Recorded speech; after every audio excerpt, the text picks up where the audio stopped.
ఈ నెల 4వ తారీఖున బాచ్పల్లి పోలీస్ స్టేషన్ లిమిట్స్లో ఒక unidentified dead body, women body ఉంది. అది సూట్ కేసులో, ఒక పెద్ద సూట్ కేసులో ఉంది. అది కూడా ఒక అబాండన్డ్ ప్లేస్లో ఉంది అని చెప్పేసి బాచ్పల్లి పోలీస్కి ఒక సమాచారం వచ్చింది.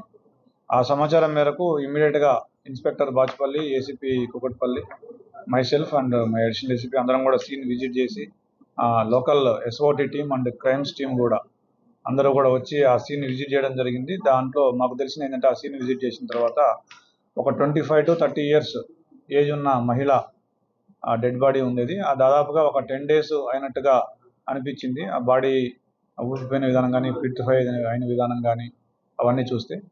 సో దాంతో ఆ కేసుని మా గౌరవ సిపి గారి అవినాష్ మోహంతి గారి ఆదేశాల, సైబరాబాద్ సిపి గారి ఆదేశాల మేరకు ఆ కేసుని ఛాలెంజ్గా తీసుకున్న పోలీసులు, ఎస్పెషల్లీ ఎస్ఓటీ డీసీపీ శ్రీనివాస్ గారు, అదేవిధంగా అడిషనల్ డీసీపీ గారు, వాళ్ళ టీం అందరూ కూడా, అదేవిధంగా లోకల్ పోలీసు కూడా ఈ కేసుని ఛాలెంజ్గా తీసుకొని దాంట్లో వచ్చిన క్లూస్ని బట్టి ఇమ్మీడియట్గా with in 48 hours of the case బయటకు వచ్చిన 48 hours ఆ కేసుని డిటెక్ట్ చేయడం జరిగింది సాంకేతిక ఆధారాల సహాయంతో.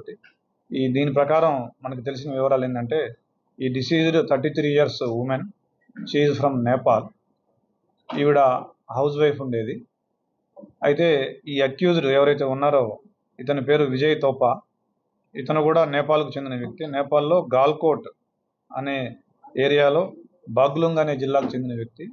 వీళ్ళిద్దరికీ ఫేస్బుక్ ద్వారా పరిచయం అయింది. దాంతో ఆవిడ ఏప్రిల్ నెల 15వ తారీఖున ఇక్కడికి వచ్చి ఇతనితో పాటుగా సహజీవనం చేస్తూ ఉంది. అయితే వీళ్ళిద్దరికీ ఒక ఇష్యూలో, when she became pregnant, she want to remove that pregnancy. ఆవిడ వెళ్ళిపోతా అనడంతో ఇతనికి ఆవేశం వచ్చి ఆవిడ్ని ఒక తాడుతోటి స్ట్రాంగులేషన్ చేసి చంపి, తర్వాత మళ్ళీ ఆ బాడీని రూమ్లోనే ఉంచి ఎట్లా డిస్పోజ్ చేయాలని ఆలోచించుకొని ప్లేస్ చూసుకొని ఒక అబాండన్డ్ ప్లేస్, ఒక లార్జ్ సూట్ కేసు కొనుక్కొని వచ్చి ఆ సూట్ కేసులో ఆవిడ్ని, ఆ బాడీని పెట్టేసి నైట్ 10:30 టైంలో ఒక్కడే ఆ బాడీని మోసుకుంటూ వచ్చి ముందే చూసుకున్న ప్లేస్లో, విజయదుర్గ కాలనీ అని ఒకటి ఉంది బాచ్పల్లి లిమిట్స్లో, ఆ కాలనీ లిమిట్స్లో ఎవరు చూడని ప్రదేశంలో పడేసినాడు.